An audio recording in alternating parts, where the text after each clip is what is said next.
अगर ईश्वर को कहते हैं वो पारस है और पारस हमारे बाजू में बैठा हो और हम लोहे के लोहे रह जाए, ऐसा कभी हो सकता है? लेकिन तब फिर बात यह आती है कि सर्वव्यापकता की बात भी तो शास्त्र में लिखी है। क्या शास्त्र गलत है? नहीं, शास्त्र भी गलत नहीं है। फिर सत्य क्या है? शायद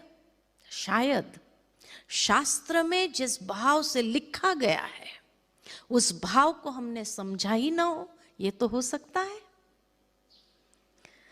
तो शास्त्र किसने लिखे? ऋषि मुनियों ने लिखे। और ऋषि मुनियों ने ये शास्त्र किस बेसिस पर लिखे? अनुभव, अनुभूति के बेसिस पर शास्त्र लिखे गए। और कहा जाता है कि जब ये ऋषि मुनि समाधि में बैठते थे उस वक्त वो ट्रांसेंडेंटल स्टेज में चले जाते थे। And sometimes they were able to travel through time, समय के अंतराल से गुजर सकते थे।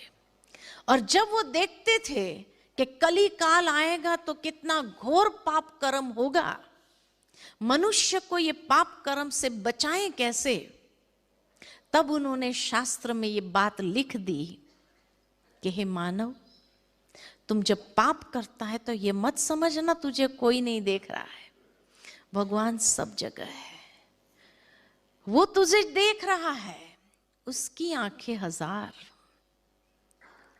तुम उससे छिप नहीं सकते हो। ताकि मनुष्य को एक डर रहे कि भगवान मुझे देख रहा है और वो पाप कर्म न करे। जैसे आज की दुनिया के अंदर एक छोटा बच्चा जब होता है, जब घुटना करना सीखता है तो घड़ी घड़ी घर से बाहर जाना चाहता है, और उस समय माँ को इतना ध्यान रखना पड़ता है कहीं ये बच्चा घुटना करते हुए रास्ते पर न निकल जाए। माँ के लिए बच्चे की सुरक्षा प्रथम है, इसीलिए वो बच्चे को दरवाजे तक ले जाती है। बाहर एक कुत्ता या गाय दिखाकर कहेगी, देख बाहर गया ना, कुत्ता उठा के ले जाएगा, ये गाय उठा के ले जाएंगे। वो भी जानती है न गाय उठा के ले जाने वाली न कुत्ता उठा के ले जाने वाला है, लेकिन एक डर बिठाती ताकि बच्चा घर के अंदर खेलता रहे। जब वो बच्चा घुटना करते हुए दरवाजे तक जाता है, जैसे ही कुत्ते या गाय को देखता है तो क्या करेगा? वापस अंदर आ जाता है और इतना खुश होता है, आई एम सेफ, है ना, ये प्रकट करता है अपनी खुशी से, आई एम सेफ।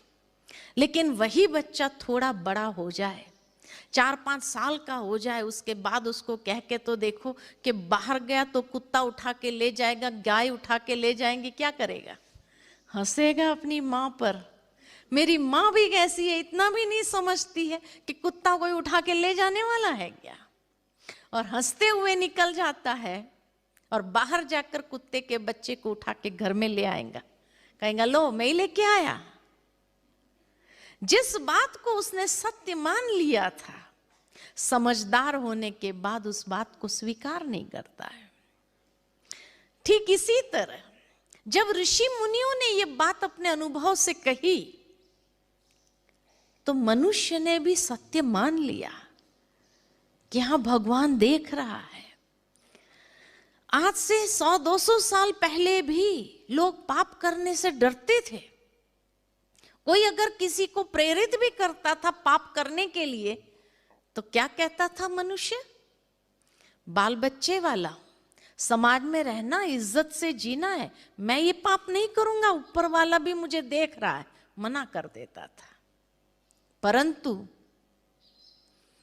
आज विज्ञान के युग में मनुष्य बड़ा हो गया, समझदार हो गया, इसलिए जब कोई पाप करता है और उसको कोई कहता भी है अरे क्यों इतना पाप करता है, थोड़ा तो ऊपर वाले का डर रख, तो क्या कहता है मनुष्य?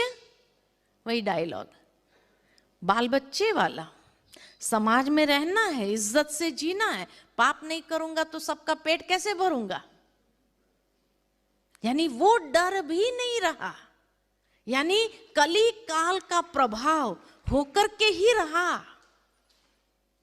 जिस बात से ऋषि मुनि बचाना चाहते थे, लेकिन उसका प्रभाव आज प्रैक्टिकल में देख रहे हैं कि उस बात को लोग स्वीकार नहीं करते हैं और पाप करता ही चला जा रहा है। To watch Peace of Mind channel videos on YouTube, subscribe us on youtube.com/tvpeaceofmind.